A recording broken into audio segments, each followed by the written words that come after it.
All right, welcome everyone. Thank you so much for coming out to the GENup 2022 to 2023 Youth Policy Slate Unveiling. We're so excited to have an incredible list of prominent elected officials and strong advocates for youth voice in California's education system joining us today. So thank you all so much from all of our partners to folks in the audience. Thank you so much for coming out as well as those who are watching via our live stream. We're so thrilled you're here today. We have a very exciting list of bills to unveil today, including 5 of our very own student-written bills this year that were picked up and introduced into the legislature, a historic win for youth voice when it comes to California's education system. So without further ado, I'd like to give a big warm welcome to our first speaker and our keynote speaker for today, an incredible ally for youth voice and youth leadership, Secretary of State, Dr. Shirley Weber. So Dr. Weber, feel free to take it away. Well, thank you very much. And I'm always proud to be with you. GENup is an amazing organization with a tremendous agenda. And we worked on so many different things when I was in the legislature working together with you. Always gave us an opportunity to do more than just hear from each other, our peers, but basically to hear from you, to hear from those of you who are probably most affected by the policies that we write and will obviously have the greatest impact in terms of its implementation. Yeah, I'm glad to be with you. I've been with you this year and some other events as the Secretary of State.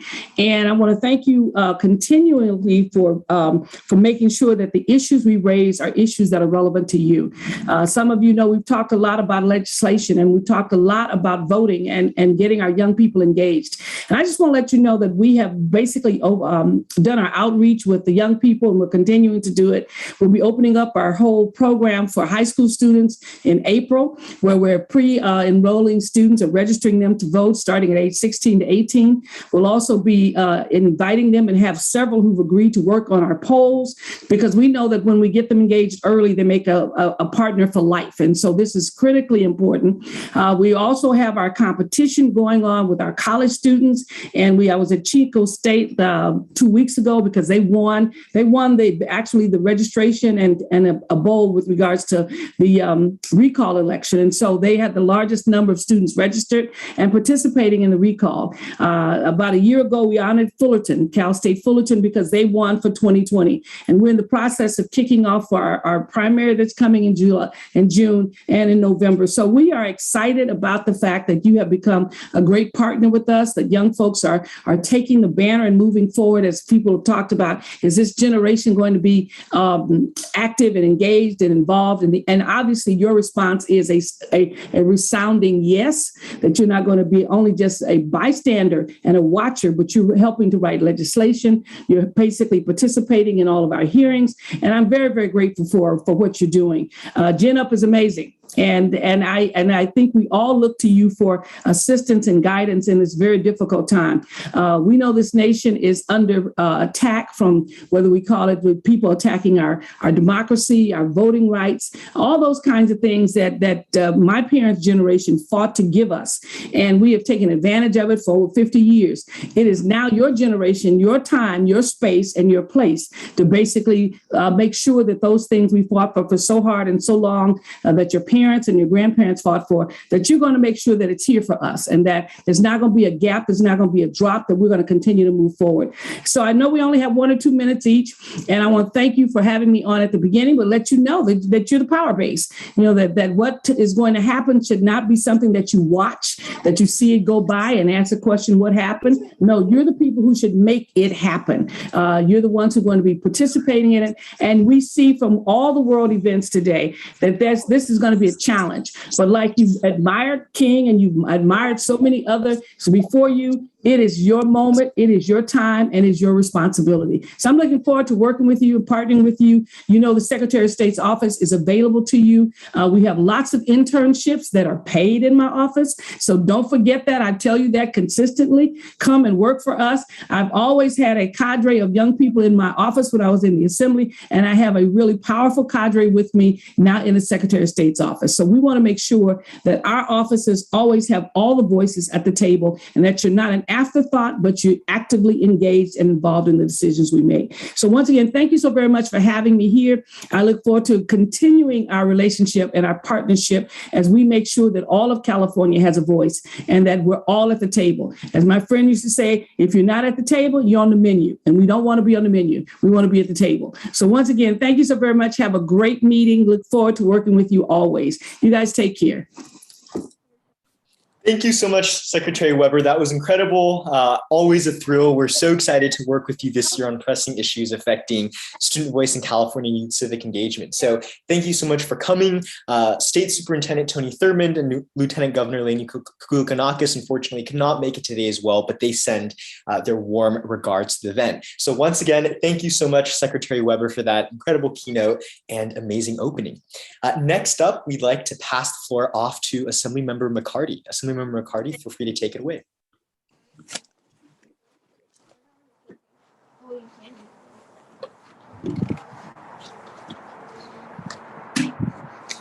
Hi, I'm sorry about that. I'm dealing with a few young people myself, after schoolers. So they would not cooperate, so I had to leave the room. So you know how that goes. No worries. Go ahead and take it away, Assemblymember. Yes. So hello to everybody. It's great to see GENup. I know we've worked with your organization on a number of issues as recently as yesterday. We had one of a participant testify at a bill at the Capitol on student housing, making sure we build more college housing in California. We know we have, two things as far as a housing affordability crisis, and we also have a college affordability crisis. And so we married those two things together to work on expanding college housing in California. You may have seen the news about this issue at UC Berkeley, where they literally want to shut the doors down to college because some people, and unfortunately NIMBYs, not in my backyard type people, are trying to exploit our environmental laws to shut the door of college opportunity. So, but if you peel back the layers of the onion on that issue, the problem is we don't have enough housing for college students. Yes, college students are not pollution, as one of the chat people just said. So we were able to proceed with that UC Berkeley issue, and we're going to be able to fully enroll students at UC Berkeley this fall. But we do know that we need to really step it up and focus on student housing, because if you look at the cost of college, the cost of college, over half the cost of college are housing costs. At the UC, over half the students pay no tuition. At the CSU, it's over 2/3. So really, it's the cost of housing which causes so much problems for our students. We also know that a great number of students are housing insecure and even homeless, and it increases time in school, and that's more student debt at the back end. So that's a big priority of mine. I'm also working to make sure that we overall change the financial aid formulas to help pay for these non-tuition costs. So we have a plan here in California. I have a campaign trying to make college debt-free in California.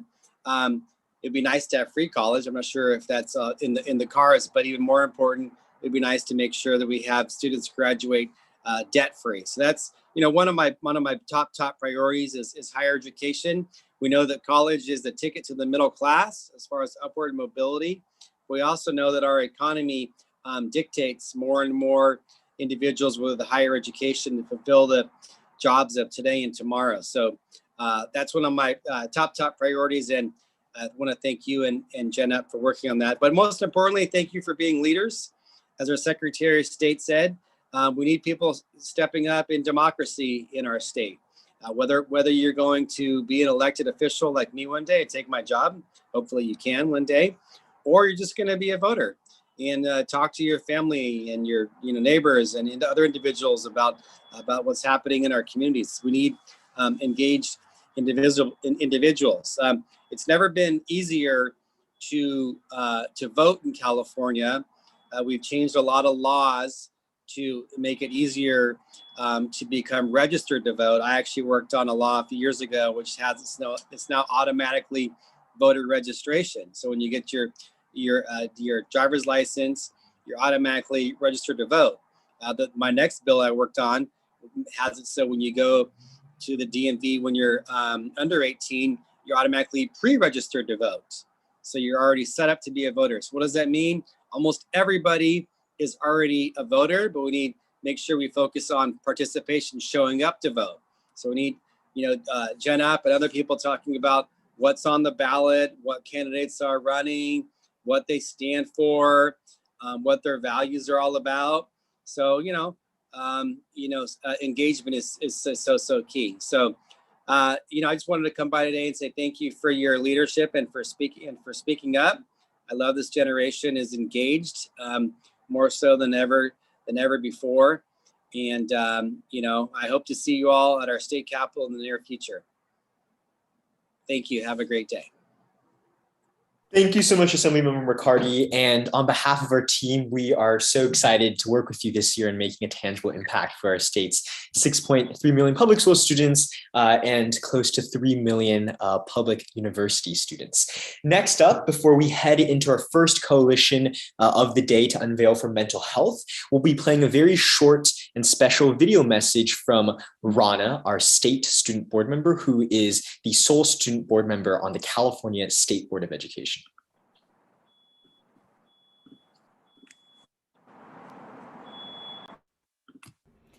Hi everyone, I'm Rana and I'm the current student board member on the State Board of Education as well as the student board member for Modesto City Schools. And I just want to say that I am so incredibly proud of all of the hard work that GENup has done and continues to do in education policy, especially in the current legislative cycle. This year, I have the absolute pleasure of serving on the board of directors, but I've actually worked with GENup since about November of 2020, and I can say that I have personally witnessed GENup's commitment to ensuring students have a say in their education and the policies that affect them most. Again, I am extremely proud of the work that GENup is doing, and I want to extend a huge congrats to every single member of GENup for making this current policy slate a reality. Alrighty, thank you so much, Rana, for that incredible video message. We're now going to pass it off to Kim to introduce our joint coalition and our two speakers for mental health. Kim, go ahead and take it away. Thank you for that, Alvin. Hi, everyone. My name is Kimberly Wu. I use the She Series, and I serve as the director of GENup Collegiate, which leads GENup's higher educational branches. I'm so proud to introduce GENup Mental Health Policy Slate with K-12 Policy Director Leo, which will be a joint collaborative effort between K-12 and Collegiate. We at GENup want to ensure that students grow and learn in an environment that will give us our most basic needs, from food and education to our overall well-being, so that we can foster our personal, academic, and most importantly, our personal development. By improving access and awareness for mental health resources, students will be able to prioritize our mental well-being to promote our own happiness and passions alongside our educational journey. So without further ado, I'll now pass it off to Chair of Assembly Education Committee, Assemblymember Patrick O'Donnell, to discuss our bill collaboration. Thank you so much. Great. Well, thank you for that introduction, and good to be here today. Again, I'm Patrick O'Donnell, representing the 70th Assembly District, Long Beach, Signal Hill, San Pedro, and Catalina Island. Also a high school teacher, still a high school teacher, just subbed in the fall. So I appreciate the opportunity to be here today, and I appreciate GENup for giving kids a voice, giving students a voice. So that's doing a great job. I'll discuss two bills in a very short manner here. And bill number one, AB 2034, AB 2034, that's Assembly Bill 2034, has to do with Medi-Cal billing. In essence, it seeks to make it easier for providers to access dollars to pay for services at the school site. Again, it's AB 2034. Student mental health, listen, it's more important than ever. You know what's going on out there. Some of it COVID related, some of it not COVID related. So we really need to pay attention to student mental health, really mental health as a society. We have not really gone, I would say, in the right direction in addressing it. So again, what this bill seeks to do is improve access to school-based health and mental health services by reforming the processes that DHS uses to audit schools. Really, the idea is to make it easier for schools to get the money to provide these services. I'll keep it as simple as that. So that's the first bill. The second bill I'm going to discuss today is something I hope is important to you. It's important to me as a high school teacher, and that is career technical education, what we used to call vocational education.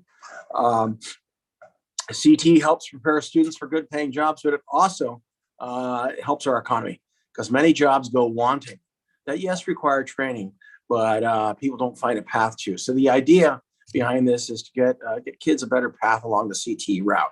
I've introduced AB 2508 and will improve CT programs in K-12 schools by combining two funding sources into one. Very simply, there's one at the community college level right now. There's one at the California Department of Education. We need not have two buckets of money. We need to put them into one bucket of money over the California Department of Education. Let school districts apply that for that money in a very abbreviated and rapid fashion so they can access those dollars to provide career technical education at our schools across California. Something, again, that's very important to me. And listen, for a lot of kids, they go to school because of career technical education. That's their pull. That's their hook for being at school. And so I see it as being a very necessary thing for students, but also for our economy. So two bills, one on mental health to help with the billing process, to get more mental health services offered at school sites, and another to improve the path of school districts to get career technical education money, get into that buckets, combine two buckets, make it one, make it easier for school districts to get that money and teach career technical education very simply. So with that, again, thank you, GENup. Thank you so much. Supporting both bills, yes. Thank you so much for that, Assemblymember O'Donnell. Now I will pass it off to Vice Chair of Assembly Higher Education Committee, Assemblymember Stephen Choi, to address the bill that we wrote at GENup to encourage campus mental health hotlines, and another bill that we're co-sponsoring with SSCCC to include more students with disabilities within student government. So go ahead, Assemblymember Choi. Thank you, and good afternoon for all GENup students for unveiling your policy slate of a policy this year. I am Stephen Choi, representing 68th District, which is in Orange County, Lake Forest, Irvine, Tustin, Orange, Villa Park, Anaheim Hills, and some of the unincorporated areas. And a new area next year will be AD 73, which will be entire Costa Mesa and the entire Irvine and the city of Tustin. I'm excited to be partnering with GENup Collegiate on two important measures this year. The GENup that I know, it is the largest youth-led education advocacy organization in California. I'm honored to author AB 2122, sponsored by you, GENup Collegiate, which directs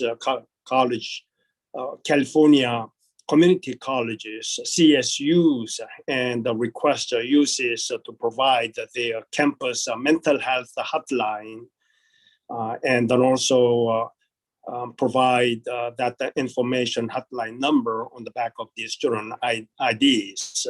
This will ensure that college students have an access to mental health resources on a crucial time of their lives, upholding California's dedication to supporting students in higher education. Yesterday, my other bill, AB 1726, which is co-sponsored by GENup, yourselves, and passed out of Assembly Higher Education Committee with the bipartisan support 9-0. AB 1736 would allow non-credit and disabled students at California community colleges the ability to participate in student body associations and or run for student trustee. I look forward to championing these two bills and making a difference with you all. Thank you for your support. And again, it is an honor to author these two bills on your behalf, and I look forward to working with you. Thank you. Thank you so much, Assemblymember Choi, for your commitment to advocacy with us. Now I'm going to pass it off to one of the K-12 policy directors, Jenny. Hi, everybody. My name is Jennifer Tran. I'm currently a senior in high school in the Garden Grove Unified School District, and I serve as the K-12 policy director for GENup. I am so excited to introduce our Civic Engagement Coalition this year and its slate containing 3 bills that members within this call and myself have written, shopped around, and gotten picked up. Those bills are SB 995, authored by Senator Leyva, SB 997, authored by Senator Pan, and SB 1236, authored by Senator Glazer. But you'll hear more about those later. Here at GENup, we recognize the importance of civic engagement and student representation, and we are dedicated to ensuring that all students have equitable opportunities to participate in civics, get a civics education, truly sit at the table, and of course, get out and vote, which perfectly segues me into introducing our next speaker, Assemblymember Lowe, representing the 28th Assembly District. Take it away. Thanks so much, Jennifer. What up, GENup? It's good to see each and every one of you. And I hope that we can continue to see each and every one of you here in Sacramento, but then we're keeping these seats warm for you to also replace us in the People's House in the state legislature. But thank you for giving me an opportunity to talk about an important piece of legislation. This is Assembly Bill 1872, Election Day Holiday.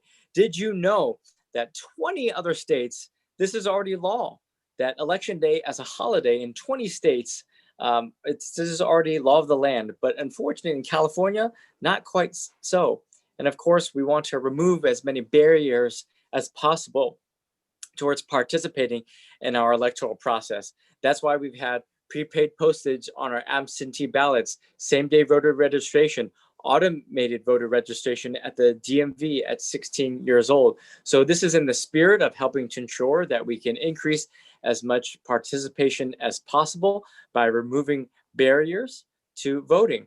Many have articulated that some of the barriers include going to school or working multiple jobs. And so we want to make sure that we, in the spirit of social justice and civic engagement, that we continue to allow as many to participate in the electoral process. So thank you very much for your support. And I know that we'll get it across the finish line with your support. And I'll hand it back to you. Thanks again.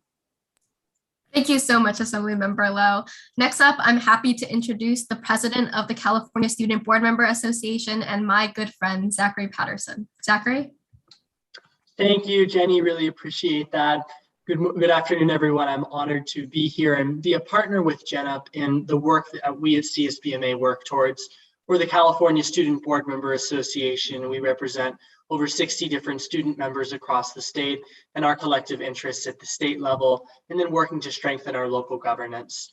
We're so excited to be partnering with GENup on Senate Bill 1236, which is going to allow school boards to have the opportunity to grant their student members full voting rights on their local school boards.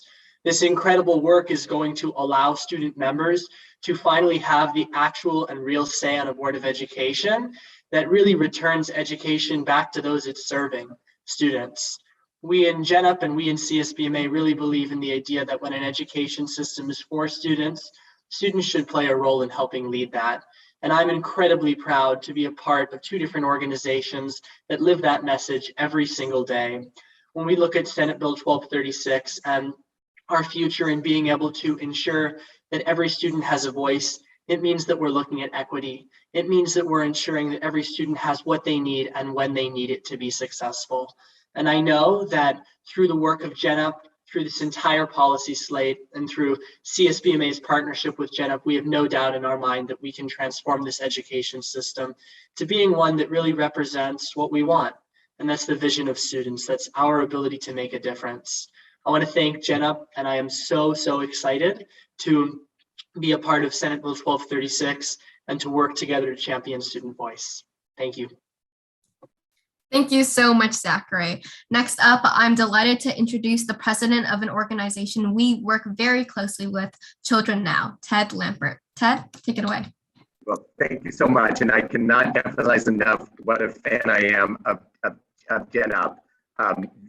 For a long time, actually, back when dinosaurs roamed the earth, I was a student leader and was fighting to just have a student representative on the board and lost the battle in my local district. So we've come a long way, but we've got a long ways to go to really make sure that student voice is paramount in policy making. And that's why I'm just so thrilled with GENup and having turned out a partner with you guys, because you've done such a brilliant job in really making sure that student voice is heard in Sacramento and impacting other policies. As an organization that focuses on the whole child, prenatal to age 26, we've already worked with you on a number of issues. I just want to do a special shout out for your focus on mental health, not the mental health crisis, but the mental health emergency this year that youth are facing. And there's no better advocate than the youth themselves to really highlight what's going on in students and young people's lives. And so I'm thrilled with your efforts on that this year, but really all the efforts you've engaged in. We need a lot more resources and some meaningful reforms in our education system, and we're going to get there with students leading the way. So Children Now is thrilled to partner with you. And as I've told Alvin, a number of you, I've worked with a number of student organizations over the years. I've never seen an organization have this much impact this quickly. And so just looking forward to a great future from all you guys, and so appreciate the advocacy you're providing. Thank you so much, Ted. Next up, our speaker is the esteemed Chief Information Officer at the California School Boards Association, Troy Flint. Troy, take it away. Thank you, Jennifer. I just want to second Ted's comments about how impressive the work that GENup is doing is. A lot of time when students are involved in performances or in public speaking, people say, oh, those students are so inspiring. It gives me hope for the future, but GENup is doing work right here in the present. And you're not just inspiring us, you're educating us. I'm taking notes here on some of the advocacy you've been doing. The number of bills that you're sponsoring would be the envy of many professional statewide advocacy organizations. And you're doing that while being full-time students and hopefully having social lives and doing many other things that we encourage our students to do. And that just shows the power that this generation has. I know sometimes people my age or older may be dismissive of people in your age range, but I think this generation is so much better than my generation as a Gen Xer. Just your ability to collaborate, your ability to build coalitions, really the freedom of thought is superior. And I think you can see a lot of that in the work that GENup is doing. And it's so important right now. I don't mean to be a doomsayer, but I think that we're in a time of civic dissolution. The fabric of our society is fraying. And that's why your focus on civic engagement is so important, particularly when it comes to these issues involving public education. Zach Patterson, who was two speakers before me, he came to the CSBA conference, was a powerful speaker there. And I hope I don't misquote him, but he said something to the effect of that when a student fails, it's really not the student who fails, it's the adults and the system that have failed the student. And I wholeheartedly believe that. And I believe in the contribution that student voice can make to providing better conditions, better policies, and better resources for kids today and kids to come. So that student voice is so valued. I know there can be institutional resistance, sometimes even from organizations like the one that I work for. But as Frederick Douglass said, power concedes nothing without a demand. And so I encourage GENup and all your collaborators to keep making these demands because you're moving in the right direction. Thank you so much. And last but not least, I'm delighted to announce our next speaker for civic engagement, Mike Kirst.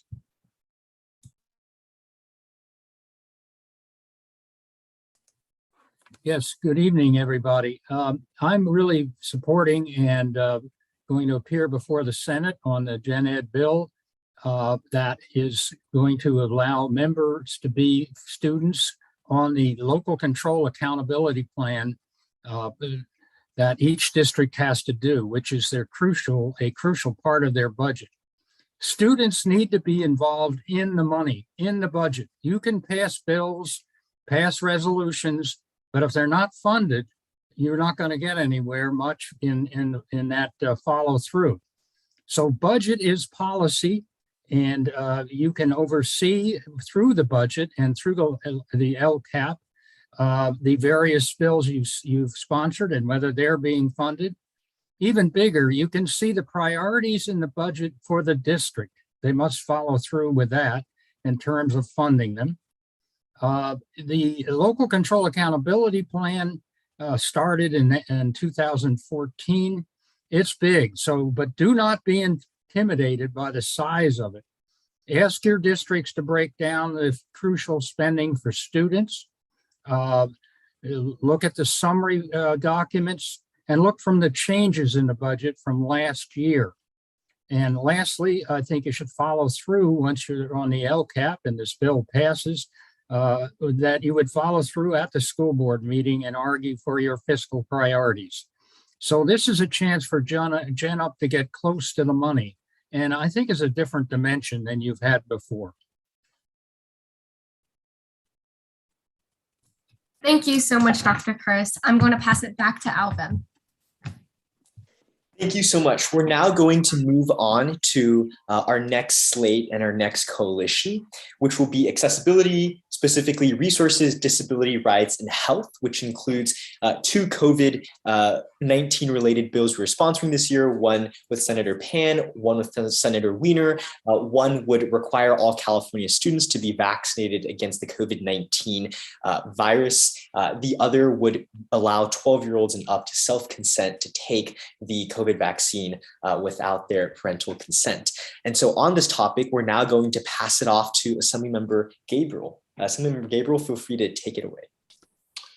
Yeah, thank you so much, Alvin. It is so good to be here with you and with all your fellow activists. And I just want to, first of all, give a shout out and a thank you to GENup for all the really important policy work that you do on so many issues here in the state capitol. And I'm really proud to be partnering with you this year on AB 2683, which is on the important topic of sexual violence and harassment. I have really proud to be working on issues related to higher education for some time now. I'm really proud to represent Cal State Northridge and Pierce College, two really important institutions of higher education in my district. And we've worked a lot in the past on basic needs and security, on housing and food and mental health resources for students. But one of the things that we kept hearing about was sexual violence and harassment and how prevalent it is on our campuses. And I know that that's something that all of our young people see and feel in a deep way. And if you really dig into the statistics here, they're quite shocking. And so we want to make sure that we have policy across the state of California that reflects that unfortunate reality. And so making sure that our centers of higher education of learning are providing students with the information and the resources and the peer support that they need to help to educate themselves about these issues and to respond to issues and to protect themselves. And so that is really what this bill is all about. I know I'm only supposed to speak for 1 minute here, but it is really, really important. And it's about protecting young people. It's about supporting survivors. It's about empowering survivors and making sure that we can address this difficult issue. And I know it's one that can be difficult to talk about. It can be difficult to legislate on things that are sometimes difficult to talk about. But we think that this is a really righteous fight and a worthy cause. And again, I'm just so grateful to all the GENup activists for your partnership. So we look forward to working on this and hopefully taking this bill to the governor's desk. Thank you very much. Thank you so much, Assemblymember Gabriel. We're so thrilled to work with you this year. And thank you, Dr. Mike Kurst, for your remarks earlier. As you all know, Dr. Mike Kurst is the longest serving president of the California State Board of Education and the chief architect behind the local control funding formula. So thank you so much, Dr. Mike Kurst and Assemblymember Gabriel. Next up, we're going to pass it off to Chair of the Senate Appropriations Committee, Senator Portantino. Senator Portantino, go ahead and take it away. Thank you, Alvin, for inviting me and for can you all hear me okay? Yep. Great. I just want to say thank you for everything that you guys do. I mean, GENup is a great partner. We're partnering on SB 387 this year on mental health training, SB 1302 on wellness centers for high schools, and obviously SB 237 on dyslexia, mandatory dyslexia screening. It's so important that we, check on our kids as much as possible. And there's a huge social justice inequity behind learning disabilities, and partnering with you has been great. Obviously, last year we had SB 14 signed by the governor to make sure that mental and physical health are treated the same way. So your advocacy is really, really important to the process. I mean, we're regulating young people.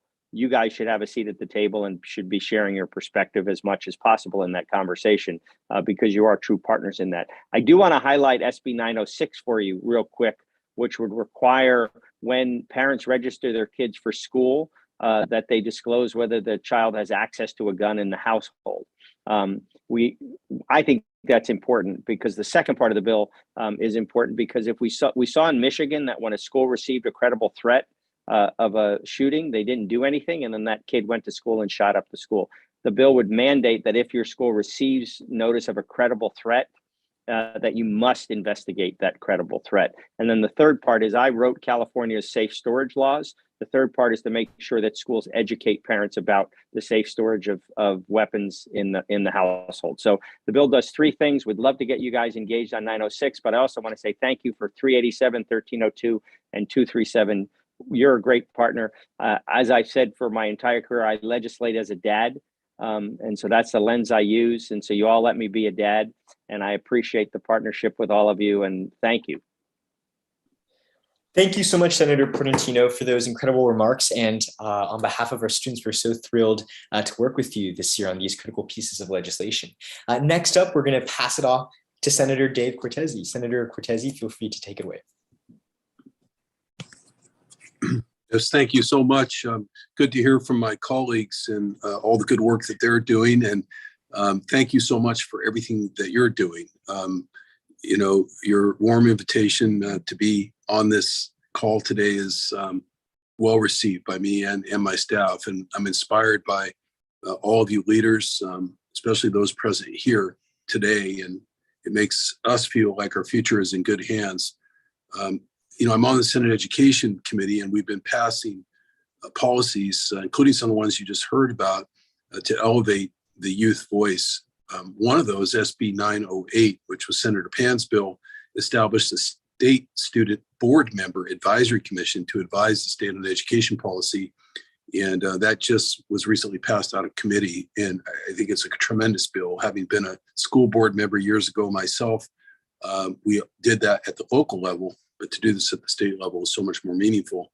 At the state level, we're also in the process of establishing the California Youth Empowerment Commission.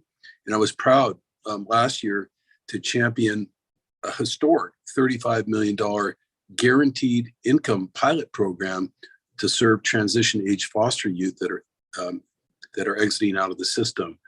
That's going to bring $1,000 per month stipends in every county that opts into that program. That money's already set aside in the budget.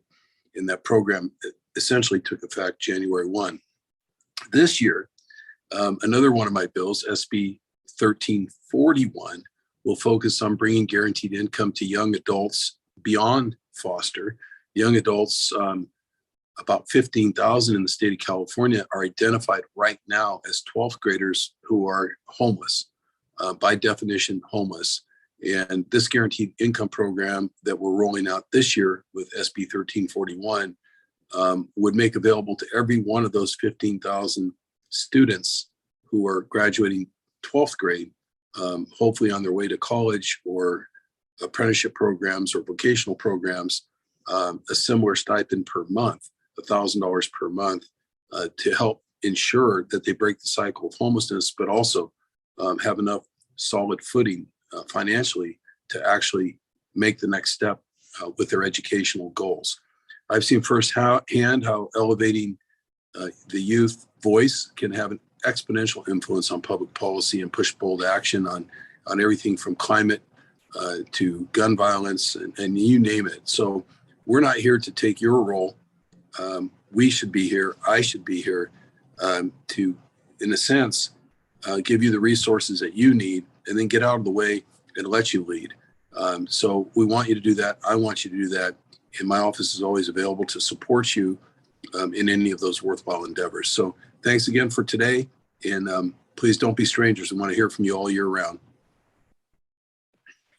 Thank you so much, Senator Cortese. I'm now going to pass it off to an amazing student advocate, Jasmine Prasad, who also serves as the Vice President of Legislative Affairs for the Student Senate of California Community Colleges. Hi, everyone. Sorry for the background. Currently traveling for advocacy reasons, but yeah, so happy to be here and working with GENup on a couple bills.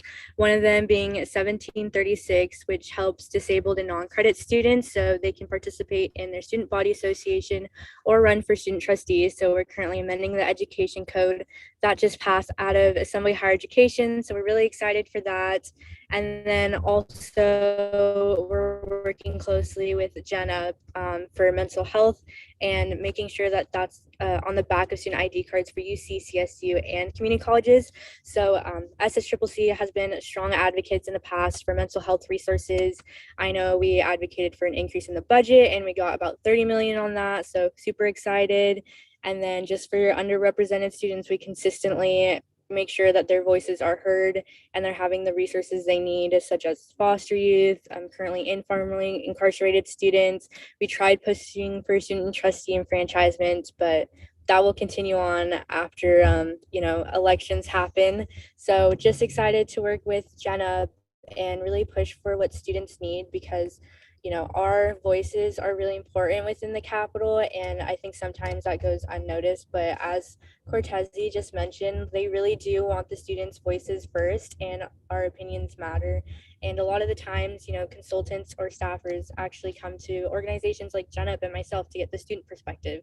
So be sure to participate in advocacy. It means a lot. And thank you so much for having me.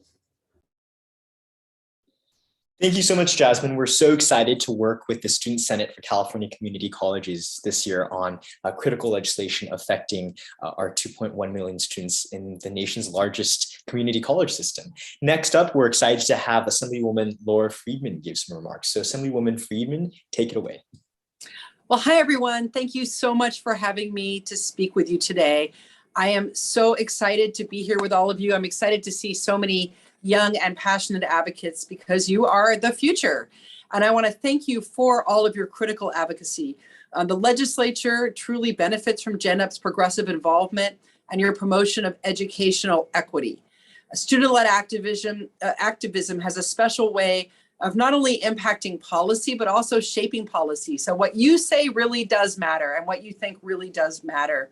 I'm very, very thankful to you to have your organization be a co-sponsor of my bill, AB 452, which is about the safe storage of firearms and requiring school districts to notify parents about their legal and their moral obligations to safely store weapons. So the bill is really aimed at making sure that parents and guardians are aware of those laws in California. But it's essential to remember that this bill is about all of you. It's about keeping all of you safe, because keeping your schools safe and secure should be a priority for all of us as policymakers, for parents and guardians, and certainly for students. You want to know when you go to school that none of your colleagues are bringing a weapon to school. And a lot of those weapons that are brought to school grounds across the country are gotten by people's family members, by their parents, by their uncles and aunts, and who under California law should have those weapons locked away. So with that said, I look forward to continuing our partnership and hearing more from GENup about as the legislation moves forward this year. And again, I want to thank you for all of your activism. Thank you for your partnership. And I'm just excited to see what all of you are going to accomplish this year and into the future.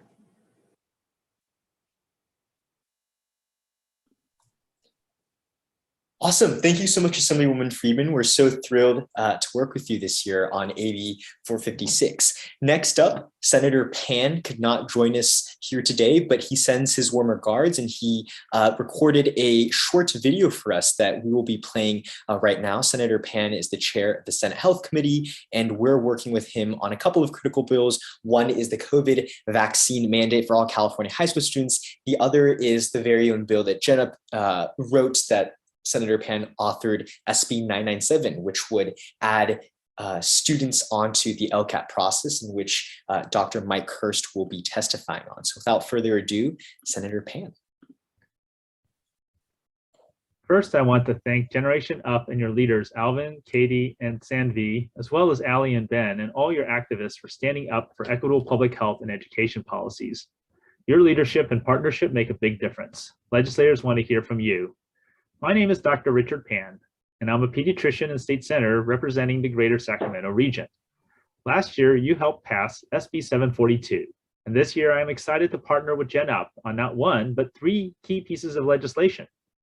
SB 997, sponsored by GENup, improves student involvement with the LCAP process by requiring each district and county office of education to have at least 2 student members on parent advisory committees or to establish a student advisory committee to review LCAP plans. It is critical in the wake of the COVID-19 pandemic.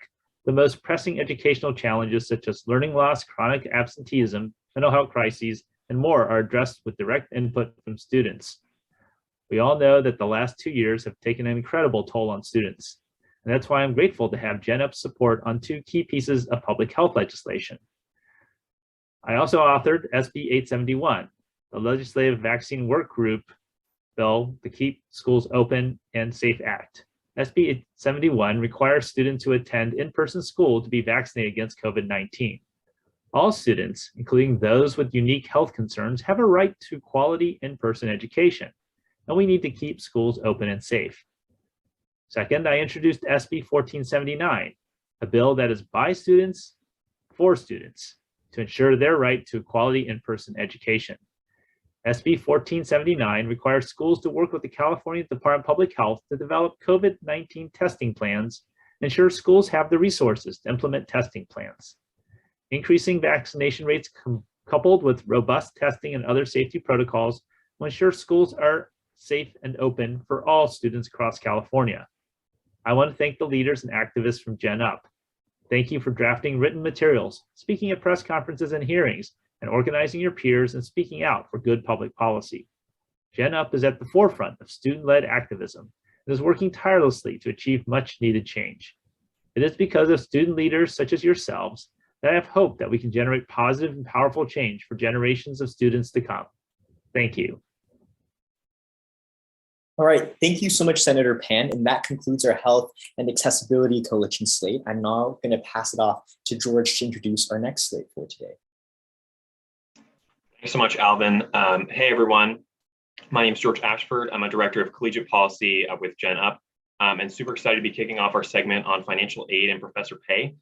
These are 2 issues that you might not always see grouped together, but the reason that they are today and the reason that I am so excited to be spearheading GENup's advocacy on these issues is that these are both areas where we're really fighting for an investment in students. So in the case of financial aid, that means money going directly to students to allow them to continue their education past high school. And in the case of professor pay, that is investing in students through their teachers. So whether it's Cal Grant reform or part-time community college professor pay parity, we are fighting for the state of California to put resources towards education and students. So with that, is my pleasure to introduce Jake Brimner, Director of Governmental and External Relations at the California Student Aid Commission. Take it away, Jake. Well, thank you, George, and thank you, GENup, for the opportunity to participate today and for what you do to help represent student and youth voice in these really important conversations taking place across our state. As you've heard from so many of my preceding speakers here on the event today, your voice has been so important to how we're able to address these issues, these many issues that we're dealing with on behalf of our students and our young people in the next generation of California. And last year, we were thrilled to see major investment in financial aid and in the Cal Grant program, due in no small part to the role that students have played in elevating this issue and speaking loudly and clearly about the basic needs crisis that we're experiencing across the state of California. I don't think I need to tell you all how bad it is out there to be dealing with these costs that go far outside of tuition. You all and your peers are living it every day. Even before the onset of COVID-19, we knew that 1 out of 3 students were experiencing food or housing insecurity every month. And in further data that we've collected at the Student Aid Commission based on student surveys that we conducted during the pandemic, we know that students are telling us the costs have only increased during the pandemic. A majority of students are telling us that their food and housing costs have gone up. And when you look to see the students who are most impacted by these increases, it's our Black, our Latino, and our low-income students. So it is critical that we continue this work, that we build on the momentum from last year, and that we continue to call out for the need to address barriers to state financial aid that have nothing to do with the student's financial status or their ability to benefit from higher education. We still have barriers based on when a student graduates from high school, the age at which they transfer from a community college to a university, or their GPA, and pulling in a transcript for students who are attending institutions that don't ask for their GPA and serve the top 100% of our students, as Chancellor Oakley says, of the community colleges. So we're looking forward to continuing to work with GENup, with our partners at the Fixed Financial Aid Coalition and the student organizations that they represent, to ensure that we remove those remaining barriers to student eligibility, that we simplify and streamline what today are 8 different Cal Grant programs into 2 programs that students can actually understand and plan around. And when we do that, we're going to help more than 150,000 additional eligible students be able to access the Cal Grant just in the first year of applications under that new system that's reflected in Assembly Bill 1746 by Assembly members Medina, McCarty, and Senator Leyva. So we're grateful for our champions in the legislature and our student champions who have helped put this issue forward. It's not enough to work on this bill. We know, as Dr. Kirsch said, budget is policy. So we look forward to working with you all to make sure that we also get the funding needed to enact these changes that are reflected in AB 1746. So with that, I thank you and look forward to the work ahead.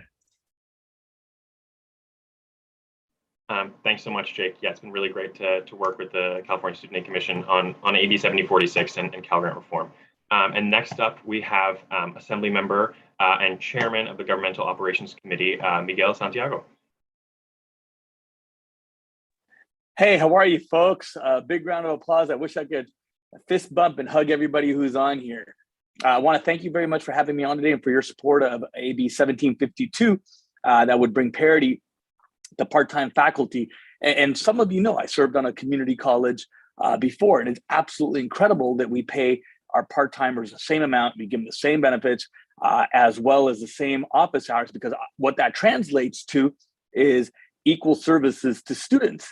And we know that we want the very best for our students. And the only way to get that is to hire, help, and retain the very best community college faculty that we possibly can. So I'm really excited about this because I know what it translates to and what we've seen it. And from my time on the community college board, where we were, when we first got on there, there was instructors who were driving around to 3 or 4 different campuses. There was instructors who didn't have time to stay after class to help students get where they needed to get. And we know how important that is. So I'm really excited about the work about being able to talk about that conversation equity when it comes to instructors, because what that translates to, and I'll say it 100 times, paying teachers well, giving them the tools and the opportunity to be successful in a classroom translates to students being successful. And we don't want to have second-class teachers. We don't want to have students who are being treated less than equal because we can't pay parity to our part-time faculty. So thank you very much for having me on. I'm really excited to continue this work with you. And a big round of applause, hug, fist bump, and all that we could do with each other over Zoom. So thanks. Have a good one. Thank you for inviting me on. Thank you so much, Assembly Santiago. Yeah, so important to be working for pay parity for part-time community college professors, and we really appreciate your work. And with that, next up is Michael Young, a legislative advocate with the California Federation of Teachers. Hi, everybody. I'm Michael Young with the California Federation of Teachers. We represent educators and classified employees in early childhood education all the way through higher ed at community colleges in the UC. It's been really awesome this year to partner with GENup on a number of critical priorities, at least for our folks and for the folks on this call, specifically on issues like the Assemblymember just spoke on, Assemblymember Santiago requiring pay parity for part-time faculty, AB 1752, or another bill which is increasing the cap on the hours of part-time faculty can work, AB 1856, Medina, or budget priorities, such as increasing investments for part-time faculty, health insurance. I mean, having the voices of students weighing in on improving the support to faculty and connecting the importance of these issues with the student experience has been tremendous. And our members are more engaged than ever to weighing in on the other priorities that GENup has identified on this call, things like Cal Grant reform and mental health services and affordable housing for students and staff. I mean, it's leveraging the partnership and the ideas and the agreement on ways that we can improve the higher education system for our students and staff. And the connection between the two is very important. So we're thrilled to be working on these issues with GENup and looking forward to continuing this partnership. And thanks again for having me. Thanks.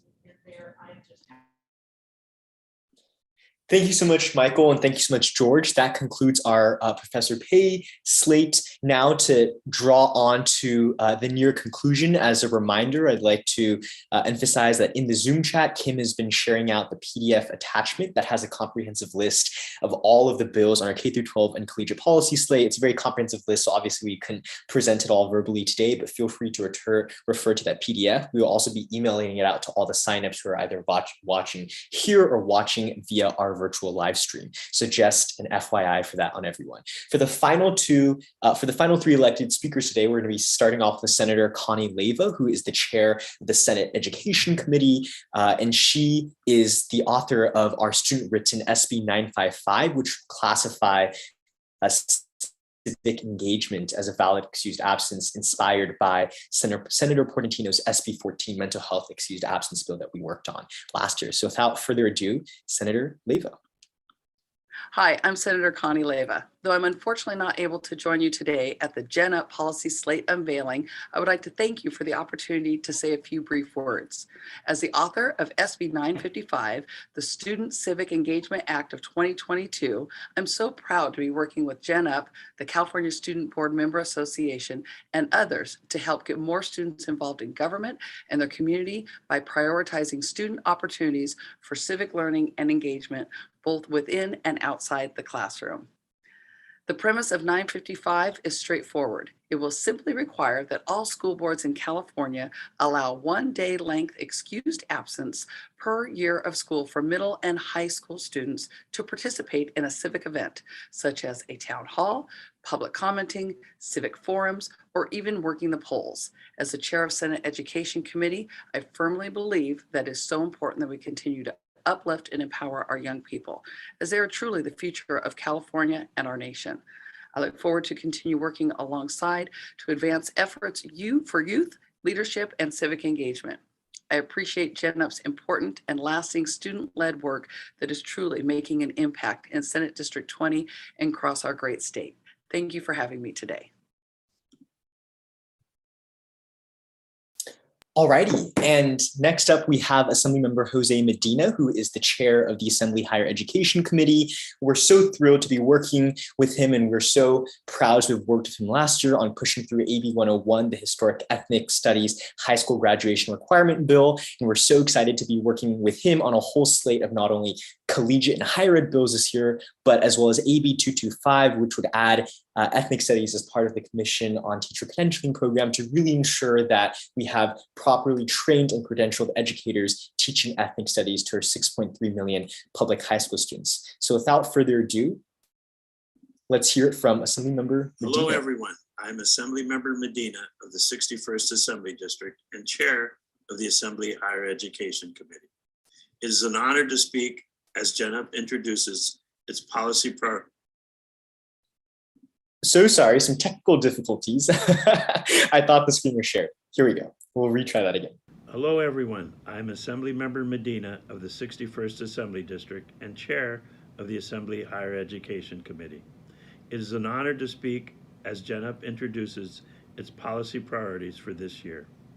Education, and higher education specifically, is the reason that I decided to pursue a path of public service. For me, equity and fairness in education has been the focus of so much of my work in the legislature, including removing barriers to students and their families so that they can pursue higher education and ultimately attain a part of the California dream. This is why in this last season, I'm continuing to tackle some of the biggest issues of our time and to amplify the voices of students. This includes fully modernizing our Cal Grant financial aid program, streamlining student housing, addressing hate crimes, and creating a better pathway for teachers. Throughout my time in the legislature, I've been fortunate to partner with student groups like GENup to get a much needed voice and perspective that we legislators lack. I am so grateful for that. Thank you to GENup for working with me on so many bills. I'm now going to pass it off to Jenny to introduce our closing keynote speaker.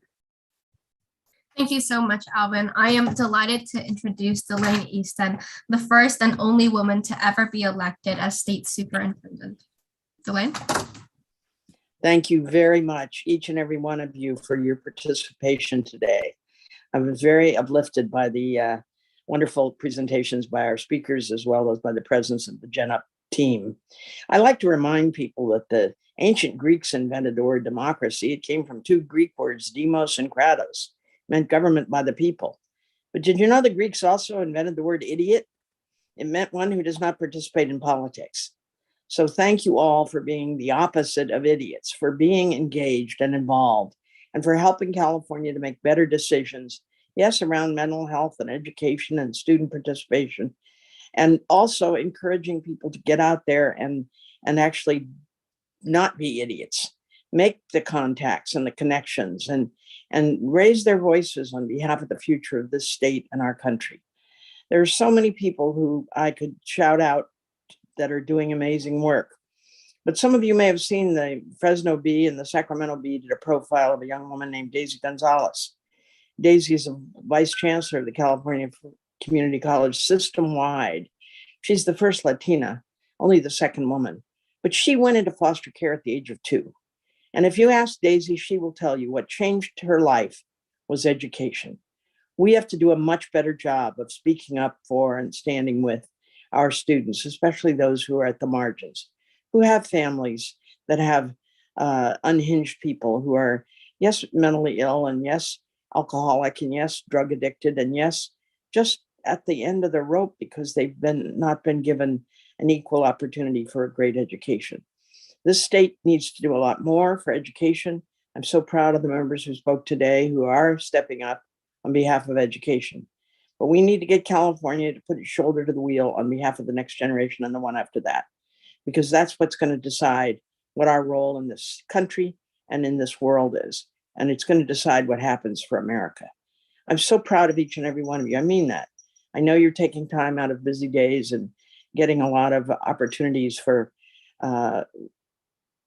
working in various capacities. Some of you have jobs. Some of you are going to college. Some of you are working and going to college and trying to support your families. So thank you for taking the time to care about California and its residents. Thank you for reaching out and helping people believe. That's what we got to do. We got to believe. And if we believe in our young people, there's nothing we cannot do. The great secret of the great state of California has been its commitment to education and to the next generation. We've just got to double down on that. So thanks each and every one of you. I'm very proud to be part of the GENup board and to participate with every one of you. Go well. Thank you, Superintendent Easton, for those incredible words. And as the final speaker for today, we're going to be hearing from a short video message from our longtime policy leader, Michelle, who is now unfortunately transitioning out, but we wanted to play some of her remarks, given that she's played such a critical role in helping build up GENup and leading our powerful policy work. So without further ado, Michelle Alas. Hello everybody, my name is Michelle and I'm the outgoing policy director for GENup. It has been an honor to work with this organization for the past 2 years and see our work in policy and the legislative process grow.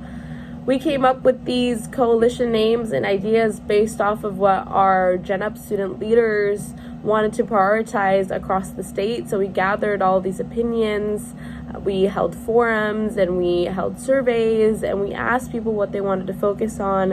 And the students in California wanted to focus on mental health, wanted to focus on environmentalism, wanted to focus on civic engagement. These are issues that our youth are passionate about, that our youth are active in, and GENup will not stay silent. So thank you so much for coming to our policy unveiling. We are excited to share our bills with you that we have decided to support, the ones that we have written and co-authored and poured our hearts into, and the ones that we are ready to mobilize on. Thank you so much. Alrighty, thank you so much, Michelle. And on that sweet note, we're going to be ending the policy slate today. I want to take a moment to acknowledge two of our incredible student leaders, Katie and Leo as well, who unfortunately could not join us, but who are also doing incredible work. Leo leading our mental health coalition, Katie leading our health coalition. So thank you so much. On that note, thank you everyone for coming today and joining our 2022 to 2023 policy slate unveiling. For those of you here, thank you so much for joining via the Zoom, and for those watching via the live stream as well, thank you all so much. We will be sending and emailing out our complete and collected policy slate to you all shortly after. But once again, we're so thrilled to be working with all of the folks that spoke here today and making a really powerful change on our nation's largest education system. And a big shout out to everyone who came here today, who has consistently supported our work throughout the years and made all of our youth-led and student-driven advocacy possible. So thank you so much. And on that note, we'll see everyone soon. And here's to a fantastic legislative year for GENup. Thank you all for coming. Bye all.